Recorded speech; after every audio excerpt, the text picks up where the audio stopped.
in Crimewatch UK.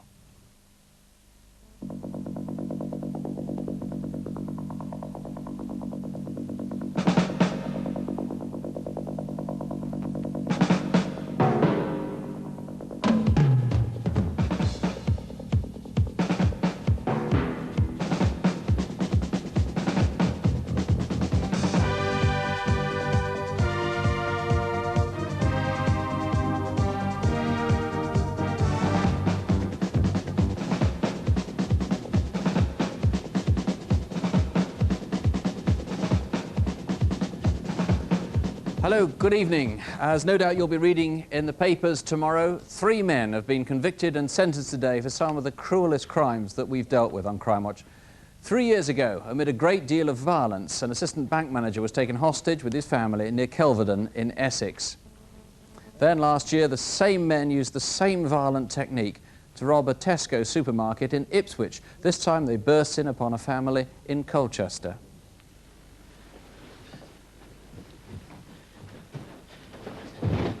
Keep your heads down. 6-4.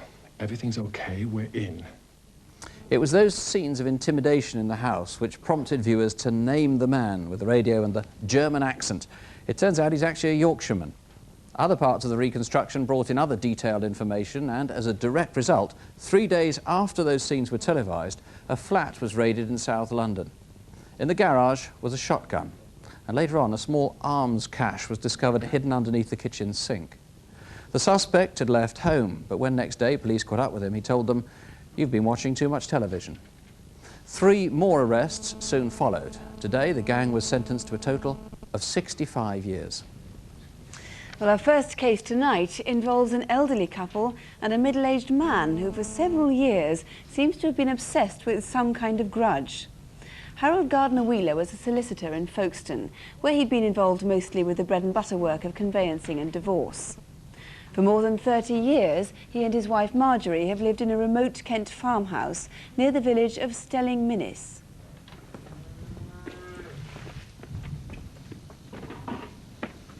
I had always been interested in farming, and in 1959, when Wilditch Farm came on the market, we decided to buy it.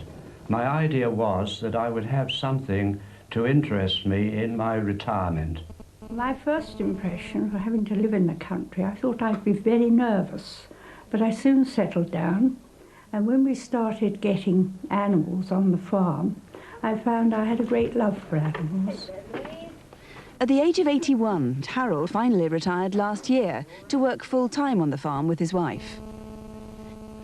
On the afternoon of Tuesday the 15th of September, a local hotelier, Richard Napper, was walking his dog in the woods. Can you tell me how to get to Madam's Wood? I'm looking for a house. He stopped me and asked for the name of a house, which I didn't know. And he said it was near Madam's Wood, so I directed him up the top. I thought he seemed quite a normal gentleman in his late 40s, early 50s. Nothing outstanding about him at all. Oh, I see, yeah. The scooter was an old-fashioned moped. Madam's Wood directly borders the Gardner-Wheelers' farm.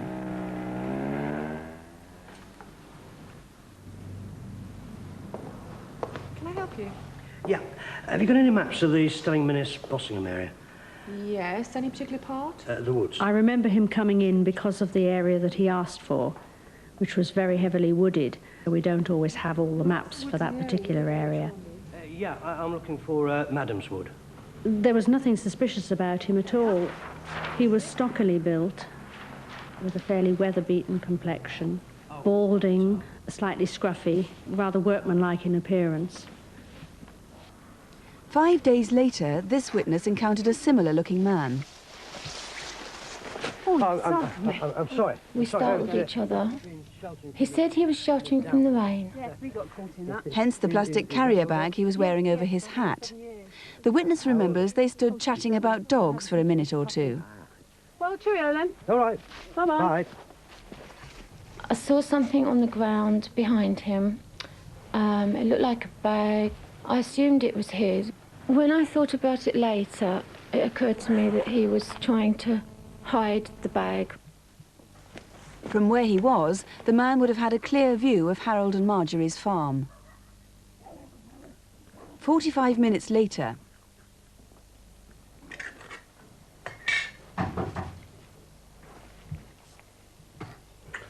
Here you are, Jeremy.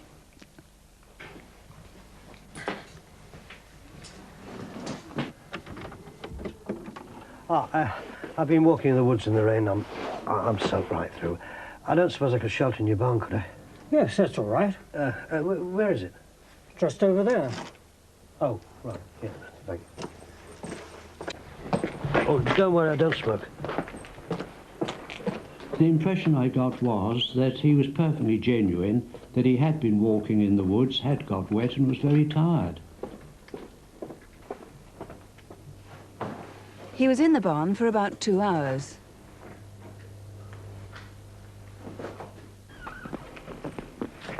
I was just going to thank your husband for his hospitality. Oh, that's not necessary. My goodness, you have got wet. Yes, I got soaked. I mean, While I was talking to him, I noticed he had bright blue jeans. Well, I think it's clearing up a bit now. I think. Yes, I think so. I'll be on my way. Yes. Okay. And I noticed he had black round-toed boots with a silver or a metal rim round the front. I was in the kitchen getting ready to go out to help with the milking, and suddenly the door burst open and a man appeared, and I found myself looking into the barrels of a double-barreled sawn-off shotgun. I received a blow on the head and fell backwards. The man bound, gagged me, and there was immediately a shot, and he said, "This is for real." I heard a scream. I came down to the house to investigate. Harold? And I thought, this is just like something from television. He then tied up my hands and showed me the door where he had fired the gun and said to let you know that I mean business. And he then said, I will take you upstairs. And I asked him, where is my husband? He said, don't bother about him. The dog had been barking all the time, and he was getting very irritated and swearing about the dog. And I said to him, don't worry about it, it's only a puppy. Shortly after that, he went down the stairs, and the next minute there was a big bang and silence. I knew he had killed my dog. Don't look at me. I've killed your dog. What's going on? What's all this for? This is about revenge. You buggered up my son's life. I don't know what you're... The attacker said his son had been divorced some time ago and had suffered financially as a result. The man apparently believed Harold had been a solicitor on the case and was therefore holding him responsible for the son's misfortunes. He must have been in the house for over 2.5 hours. Just before he left, he said, well, I've taught him a lesson, so I'm going now. I had 13 stitches put in my head, and I had a severe cut on my face. I was taken to the Kent and Canterbury Hospital, where I remained overnight. But I can't box myself in the house, and it just, you know, we carry on as usual, really, with the farm. You've just got to carry on looking after them. Can't neglect animals because of this. And it's not going to make me either. Well, Mr. Grace, they seem to be a pretty resilient couple. Are they actually recovering now? Yes, remarkably well. They are a lovely couple, and we're pleased that they are coping so well. Now, what about the motive for this? What about that long grudge the man said he'd harboured? Do you think that was the case? We are keeping an open mind, but it just does seem to have a ring of truth about it. The grudge was about Mr. Gardner-Wheeler acting as solicitor for the attacker's son-in-law or daughter-in-law. And a bungalow or something was lost? Yes, he blamed Mr. Gardner-Wheeler for losing the son's bungalow. So if he's been obsessed with this grudge for so long, do you think it's likely that somebody's going to know about it? He'll have told somebody? Yes, I feel sure that he has told somebody, whether it's a relative, a neighbour, or somebody that he does know. It doesn't sound as though he'd have kept it entirely to himself. How much do you actually know about the man? Well, we believe the man is in his 50s. He's white. He's about 5'7" tall, stocky build, ruddy complexion. He is older than he actually looks in that artist's impression. So if you put that description together with the grudge, the old scooter or the moped that he was riding, and the fact that he seems knowledgeable about dogs, perhaps that's somebody you'll recognise. If so, please do give us a ring. It's 081 811 8181 here, or you can ring Mr Gracie's colleagues direct in Folkestone, and that's 0303 850055. That's 0303, the code for Folkestone, 850055. Now here are Detective Constable Jackie Hames and Superintendent David Hatcher with a gallery of faces you might recognise in this month's photo call. If you're selling a car at the moment, then you might come across Bruce Alistair Macmillan. 6 months ago, he set up Rufford Motor Company in Ormskirk, Lancashire, buying and selling cars. He called himself Peter Scott. The company placed adverts in the local press. A number of people responded and were so impressed that they handed over not only their cars, but all their ownership documents. In just over 5 weeks, 70 cars worth more than £500,000 had passed through the hands of the Rufford Motor Company. Unfortunately, none of the owners has yet received any payment. Bruce Alistair Macmillan went missing at the end of June. Do you know where he is now? He may be using a false name and sometimes wears glasses. He's 38, around 5'10", with light brown greying hair. So call us tonight if you have any information. Jewellers in Henley were shocked when this convincing customer turned out to be a crook. On Tuesday morning, 30th of June, he went into the shop and asked to look at expensive watches. He spent a long time browsing before finally deciding on one he liked. Then, while still wearing it, he ran out. The shop assistant chased him up a nearby alleyway, but stopped after being threatened by an accomplice.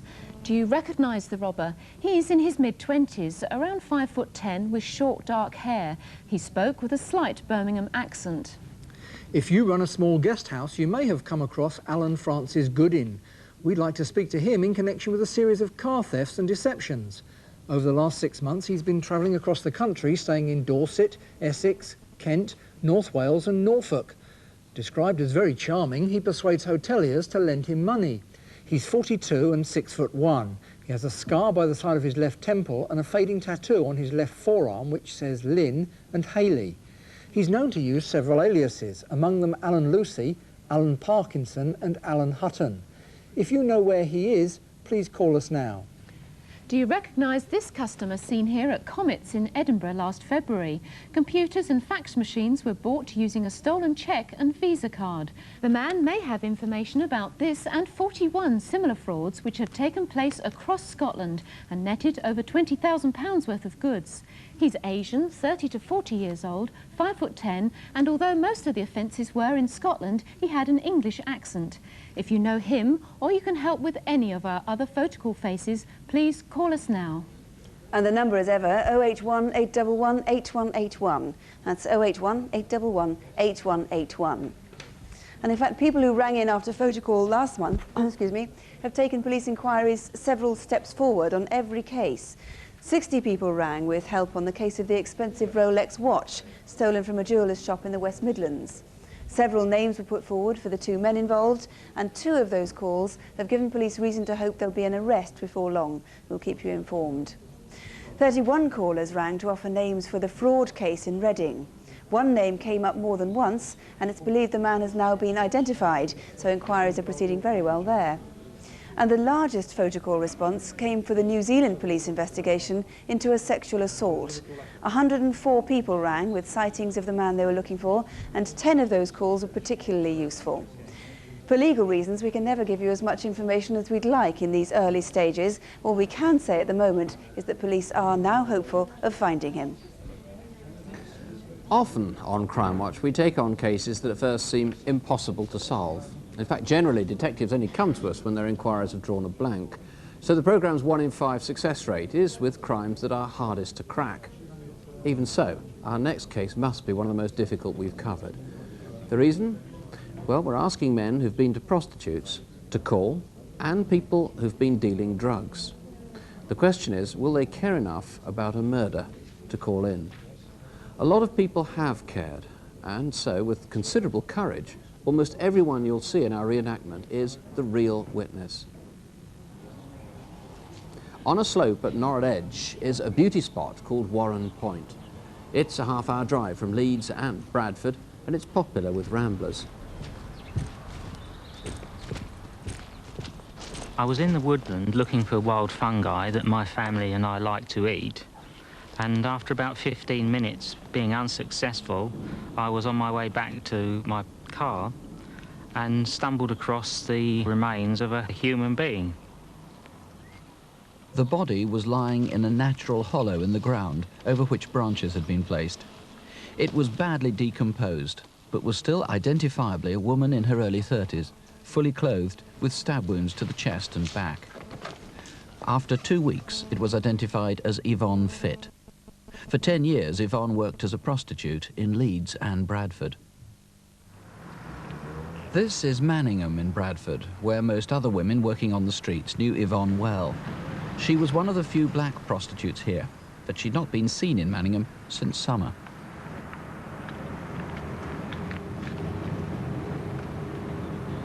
She'd been arrested more times than members of the Vice Squad could remember, among them PC Ingrid Cannon. I'm here. I'm not doing anything, I'm waiting for someone. You always say that. Look, arrest her down there, it's not my turn. I've known Yvonne for some time. She's quite a bubbly sort of a girl. She was always full of fun and laughing. She'd never had any nastiness in her or anything like that. But you know that lad on the Vice Squad? I don't know, I fancy him. The sort of brash front that she always put on, it did seem to be a bit of a front to me because I think she was quite shy and lonely inside, really. I always got the impression that Yvonne didn't really want to work in the red light area. She was working there just to provide herself the means to live. Despite her lifestyle, Yvonne was still close to her family in Leeds. She was one of 7 children. How much are they? £8. £8. Sometimes she don't come for sometimes 2-3 months. And when she does come, she turn up with a bundle of flowers, a bunch of flowers. Sometimes 3-4 bunches. And I always say to Yvonne, I say, Yvonne, don't spend so much money on flowers, you know. And she says, Mum, nothing is too much for you. People told me that Yvonne was on the game, that they see her standing about. And when I confronted Yvonne, Yvonne said, oh no, Mum, there must be a mistake and not me. But by December 1991, things were going badly wrong in Yvonne's life. She'd often taken drugs, but was now heavily addicted to crack cocaine. She was anxious and becoming paranoid, or perhaps there was some basis for her fear. At any rate, she moved to Chapeltown in Leeds to stay with Alison Drake Lewis. It's really good of you to put me up, you know. Look, any time, OK? But I can't go back to Bradford. There's people there that'll do me in. She was very nervous. She was very on edge. I've got into some debt and I owe some money, right? She mentioned on several occasions that somebody was obviously going to find her one day and she was going to come to some harm. I'm being followed. I'm sure someone's watching me. For 5 months from last Christmas, Yvonne disappeared. Do you know where she went to live or work? Your call will be treated with the greatest possible discretion. Thank you. Sometime in May, at the Duncan pub in Leeds town centre, Yvonne was back. How are you? I'm really depressed and I feel terrible. You don't look right. When Yvonne walked in, I was very shocked. No money. Do you want to buy you a flagon? Yeah, thanks. It wasn't the Yvonne that I knew. Anyway, it might be better later. I'm meeting someone. Are you coming back in then? Me and Yvonne were like best mates. If you asked her for it and she had it, she'd give you it. All right. You want to go see a doctor, Yvonne? If I get a chance, I'll go later. Come on, I've let yourself go. See you later. All right, I'll see you later, Yvonne. Bye, love. Yvonne left at around 7, but 3 hours later, at 10:15, Gail noticed she was back. She was completely different to what she were early. She were laughing, she were joking. The man were about 5'5", chubby, white to grey hair, very smartly dressed, and I've never seen him since. This man was seen again with Yvonne 2 months later. If it was you, or you know who it is, please call. Then in Bradford in the summer, PC Ingrid Cannon saw Yvonne again. Sometime between June and September, I was driving an unmarked police car along Berkshire Road when I saw Yvonne Fitt coming in the opposite direction. She was scurrying along a little bit like a frightened rabbit, really, as if she didn't really want to be seen. I was quite surprised to see Yvonne because I hadn't seen her for such a long time, and that's why she caught my attention. It's not known if this really happened, but an anonymous caller rang police to say she'd seen Yvonne being bundled into a green van in Berkshire Road. If that was you who called, please ring again. I don't say that I like what she did or nothing, but I mean, it was Yvonne's life, and everybody choose the way of life they want. And nobody had no right taking her life from her. It was hers. Tony Whittle, the people who are most likely to help are likely to be people who are pretty wary of calling in to the programme for pretty obvious reasons. Yes, I mean, that's right. frankly, if you were out there, would you ring in? Well, I would, and the fact is that many people have contacted us. A number of those have made written statements which they've signed, and they've been very frank about their involvement with Yvonne, both in the drug scene and also in prostitution. Those individuals have had the confidence and the courage to contact us, and I would hope other people would follow that fine example. Of course, you need to find out where she was between January and May. It's pretty critical, that. It is, absolutely. She tended to stay with friends for 2 or 3 weeks and then move on, but no one can remember where she was during those crucial months. OK, you want to know if she was in trouble with anyone. Obviously, you want to find out more about that green van, whether that was a hoax call or if that woman was for real. You need her to ring in. We certainly do. Again. What would anybody recognise about the assailant? I mean, are there any clues that anybody might, if they've got suspicions about a man? Yes, there are some. I rather think the person responsible would never have expected the body to be found or identified. In the middle of September, the body was found, and at the end of September, it was identified as Yvonne Fitt. That person will have reacted in some way to that discovery, and someone may have picked up on that. OK, well, if you can help in any way, the number here in the studio, 0818 118 181, or you can ring the ECCLESHILL police station. That's direct on a free phone number, 0800 212 392. That's 0800 212 392. But now with more cases on our incident desk, here are Superintendent David Hatcher and Detective Constable Jackie Hames. A police check on the M6 near Penrith turned out to be more than just routine. The officers found 2 men who'd been bound and gagged, lying on their back seat of their car. Minutes earlier, they had been the victims of a robbery. It was 9:30 on Thursday evening, the 27th of August, and the businessmen had been travelling through Cumbria towards Glasgow when they were forced off the road by a blue 3 Series BMW. It happened a few miles north of the T-Bay services on the M6 motorway.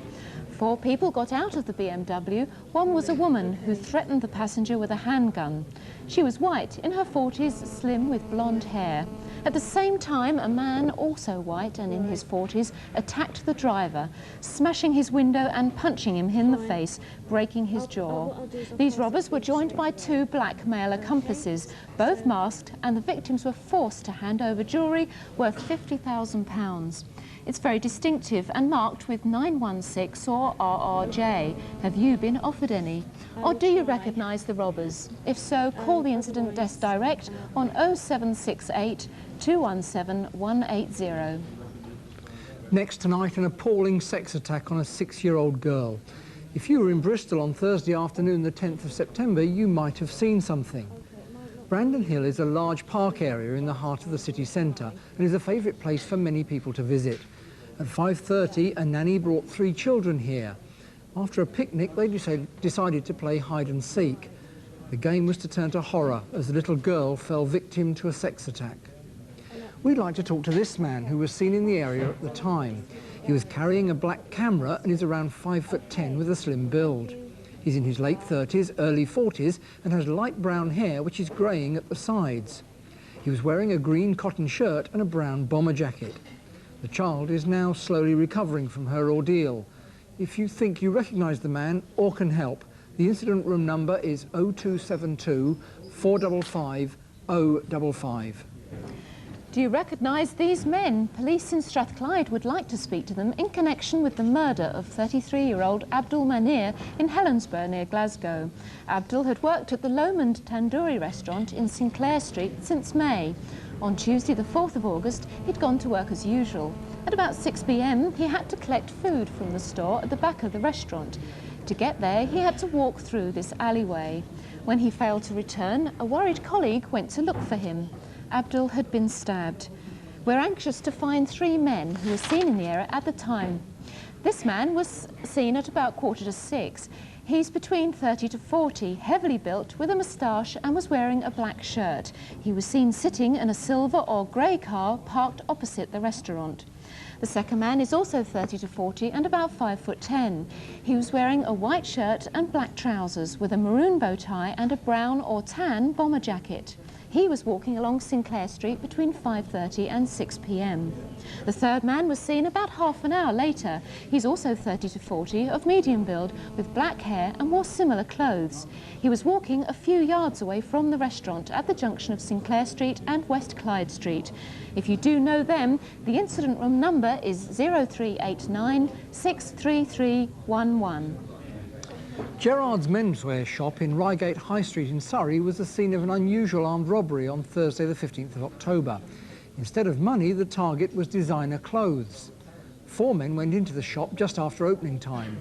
They looked at the clothes and then one of the men pulled out a gun, threatening the manager. The staff could only watch as the clothes were bundled into sacks. Parked at the back of the shop was a white transit van waiting to take the goods away. The man with the gun was big, late 20s to early 30s and well over 6 foot tall. The second man was also tall and he too was well built. He looked scruffy. By the transit was in his mid-40s and once again broad-shouldered. The fourth member of the group was in his mid-20s and wore tortoise-shell glasses. He was smaller and slimmer than the others. All the clothing had one of these labels sewn inside. The men took nearly 300 items from overcoats to jeans.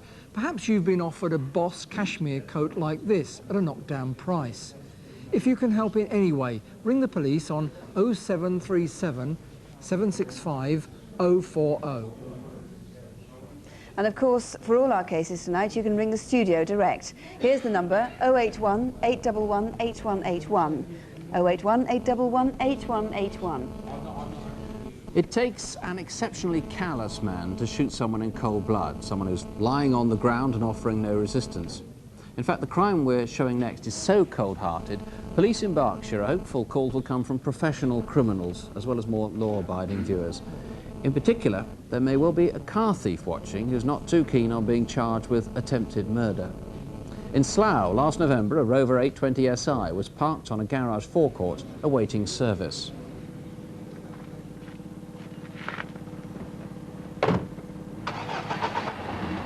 At that point, I thought, just the customer.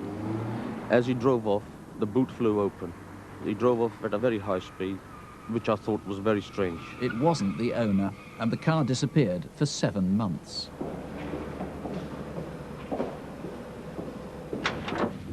Right, we're loaded up then. Tuesday the 30th of June. It's a routine morning for Nick, a guard, custodian as they're called, for Security Express.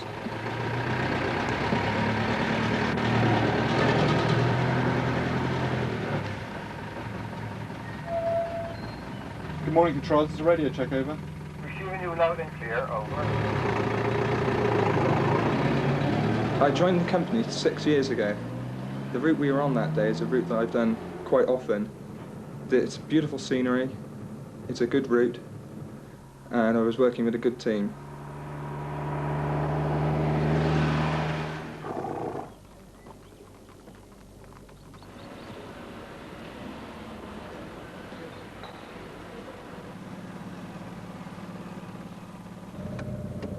I was at the junction of Newbury Street when the car went past me. I noticed it because it was red, it was very, very shiny, and you notice things like that in a small village like Lambourn. He was about late 30s, slightly tanned with a receding hairline. I followed him toward the centre of the village.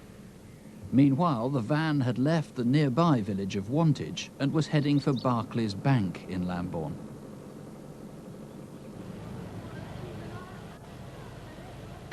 You girls got the tennis on?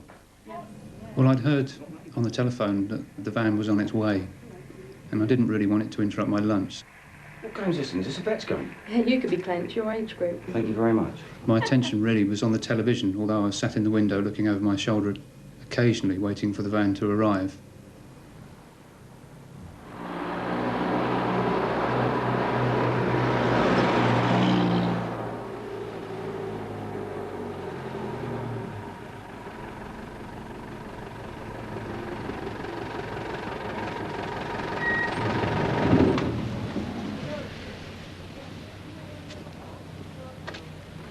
OK, John, let's have the money.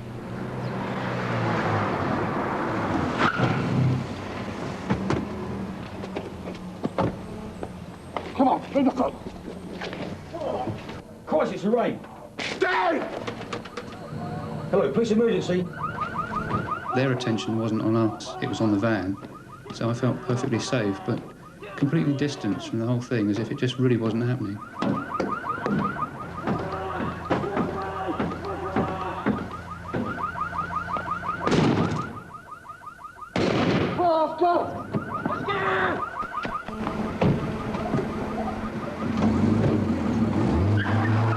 It was only then I became aware of a pair of feet sticking out in front of the van. A couple of guys actually went over to the guard, as it turned out. But as they lifted him off the floor, the expression on his face was just total shock. I didn't actually see the gun actually shoot me, but I just felt as though somebody kicked me in the leg really hard. And the pain, I mean, the pain was incredible. Initially, I thought somebody just sort of kicked me. And then I actually went to put weight on my leg, and it was like somebody driving a nail into it. It was absolutely terrible pain. I've sort of never experienced pain like it. 2 streets from the market square, a villager was calling in for fish and chips. When I heard the sound of this high-revving engine, this guy was really going for it. Fairly well-built chap, black curly hair, thick moustache, round, chubby face. 2 miles outside Lambourn, this witness was heading along Newbury Road. It's 1:30, I noticed the car because it was turned sharply into the hatchets. I noticed there was 2 figures in the front, and when the car stopped, I saw another car parked behind the hedge.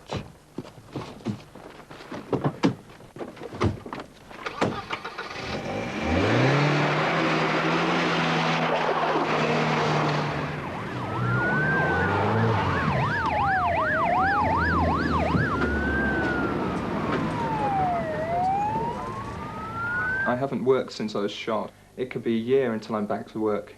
People like this have got to be stopped. Here's an impression of one of the robbers. He's in his mid to late 30s. Incidentally, there's a big reward on this one, £10,000 being offered by Security Express for information that leads to a conviction. The number here in the studio, as always, is 081 811 8181, or you can call the incident room in Newbury.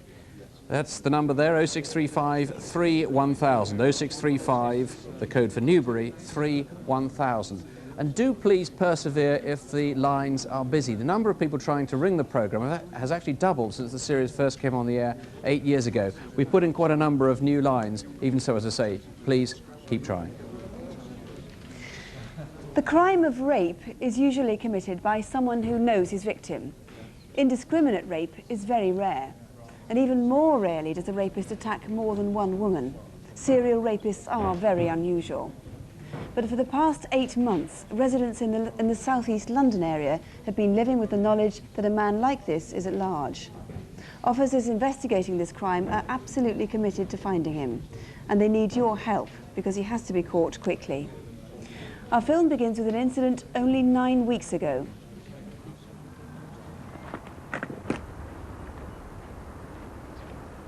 As I was getting closer to the bloke, I looked at him and I thought he was the person on the rapist posters that I'd seen in windows.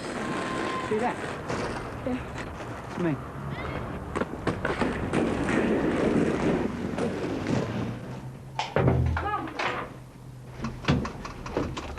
Mum, I've What's seen wrong? him. Seen who? The rapist, the ones the police are after. Are you all right? Well, as soon as we heard the boy's description, we knew it was the man that we were looking for. The boy's description was really very good. We knew we were looking for a serial rapist, a man who had attacked 5 women in southeast London, the majority in the last 8 months. We regarded the boy's sighting as very significant. Most of the attacks took place in or around the Green Chain Walk, which is a network of pathways in southeast London, stretching 39 miles from New Beckenham to the Thames Barrier. It's crisscrossed by fields and surrounded by trees and woodland. The first attack was back in 1989, just yards from the Plumstead part of Green Chain Walk. Well, I told myself I wasn't going to let this man beat me. I wasn't going to get angry. I did think about selling my house, but then I thought, why should I? But even though it happened 3 years ago, it still feels like it was yesterday. I got up in the morning, went downstairs, made a cup of tea, let the cat out. It was a nice day, so I left the back door open. And I went upstairs and dried my hair. And my door started to open, and there was a man standing there. He was medium build, with mousy hair. I thought it was a burglar at first, and he pulled out a knife. And then something made me realise that he wasn't a burglar.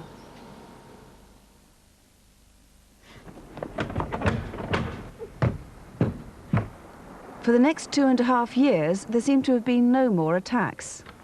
Then in Lewisham in March this year.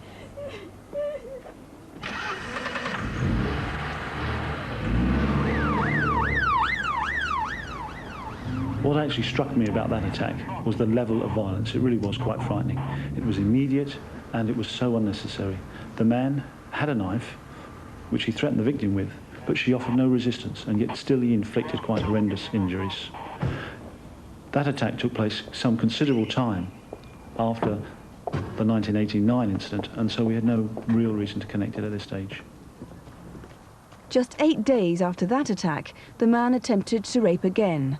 This time 3.5 miles away in ELTHAM, in a field facing Green Chain Walk.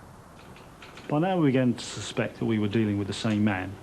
The big question was, where was this man between August of 1989 and March of this year? The description of this man from all our victims told us that we were looking for a white man. He was aged between 19 and 30. We are told that he had a particularly pale, almost gaunt expression, and that there were marks on his chin. He had brown, collar-length hair, often lank and unkempt, and that his teeth were discoloured and uneven, and in particular, the front two. We then had a dilemma as to how was this man travelling. There had been no sightings of cars or bicycles, so we had to consider, was he travelling on foot or by one of the many buses in that area, and in particular, the Route 21 appeared to go through the majority of our scenes.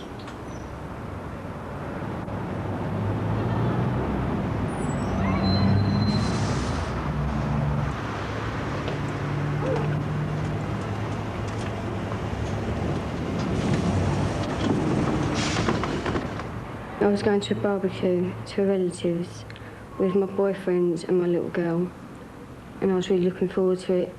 Just go in the off license, I'll catch up. My daughter really enjoys going there because she's got a swimming pool and slide and toys. I knew the area very well because I grew up around that area and I'd done a sports day on them fields. You know, I see this man with his back to me and I wasn't worried at all, didn't think anything of it. Just walked straight past him.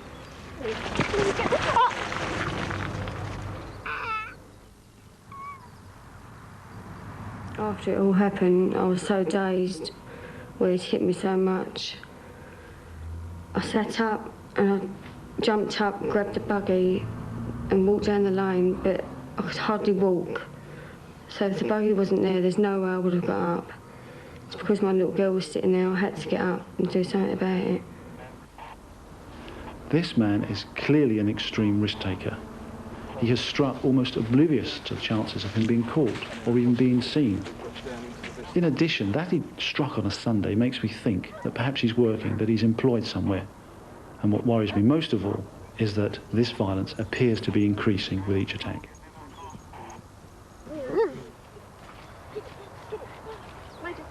Three days later, only yards from that last attack, this young woman was taking her dogs to obedience classes.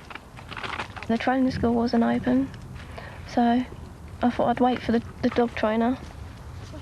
And I stepped out to see if she was coming, and there was this man down the lane. Didn't think anything of it, and as I stepped back to the dogs, he was a short distance away from me.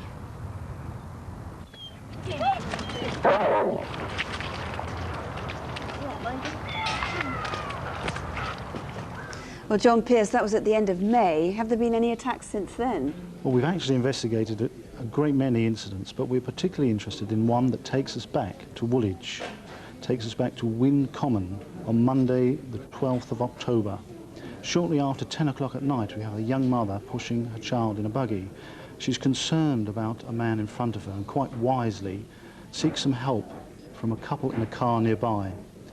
We think that the actions of that couple in the car clearly prevented a far more serious incident. You need to talk to that couple then. We'd dearly like this couple to come forward. We don't know a great deal about the car, except that the interior light was on and there was a man in the passenger seat and a man in the driving seat and the woman in the passenger seat. And that was October the 12th. What do you think might explain the interval of 2.5 years in his activities between the attacks? Well, we strongly believe that this man is known to police, but he's displayed an intimate knowledge of South East London. This may be because he's brought up in the area or went to school there, but it still leaves a large gap. Well, I just hope somebody can help you find him tonight. Just to recap on his description, he has brown collar-length hair, which is lank and unkempt. He's pale and gaunt-looking. His teeth are discoloured and uneven. There may be some marks or scars on his chin. The vaguest aspect of the description is his age, which has been put at anything between 19 and 30. If you've encountered this man, or if you know who or where he is, please do ring us. There are BBC researchers here to speak to if you prefer. The studio number is 081 811 8181, or you can ring the officers direct in the incident room at ELTHAM Police Station, and that's 081 853 8212. That's 081 853 8212. There really is so much information coming in tonight that it's almost impossible to bring you up to date with it properly. Photo call, I mean, this is just a few calls that have come in on one case in the last 5 minutes. We've got very strong evidence now coming in on nearly all the photo call cases. Suggestions that Yvonne Fitt, who was murdered, was in a psychiatric hospital for the 5 months she was missing. There are other possibilities about where she was then. A possible identity for the man in the pub. A man who's given information that seems highly reliable has called in and given a code name unless police want to talk to him again. We'll be back later on with much more information, I think, tonight. Sue. And the number, if you know anything about any of our cases tonight, 081 811 8181. Our lines are going to be open until midnight. There's another number I'd like to give you, one which you might like to take down for reference. This month, Customs and Excise have launched a drugs line which is aimed mainly at people who may themselves use drugs but are worried by unscrupulous dealers or about anything they consider dangerous. The line is free, so you can speak to somebody in confidence and you may save lives. The number's 0800 59 5000. That's 0800 59 5000. As for our phones here in the studio, detectives will be acting on the information as it comes in tonight, and we'll hopefully have more news for you in an hour and a half's time. That's Crimewatch Update at 11:45.